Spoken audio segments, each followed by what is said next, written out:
sabemos de que hay un grupo de hombres ricos y poderosos que han asesinado a mujeres impunemente. De 1993 a la fecha tenemos 356 víctimas. Con todo el respeto que me merecen, no son números tan escandalosos. ¿A qué tienen miedo? ¿Tienen miedo a que descubramos lo que hay en el fondo?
¡Au!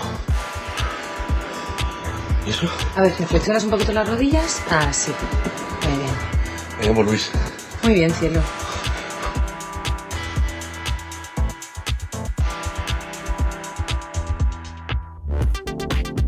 Pujos y las contracciones. Vamos a dejar que la cabeza descienda a lo largo del canal de la panza. Bien. Bueno, venga, que ya casi hemos terminado, Majo. Venga, empuja, vamos, vamos, vamos, empuja, empuja, sigue, empuja. No, así no, empuja, empuja. Si me pongo de pie mejor. ¿Cómo te vas a poner de pie, hombre? Pues lo que nos faltaba, entonces no veo yo. Venga, sigue empujando. Vamos, vamos, venga.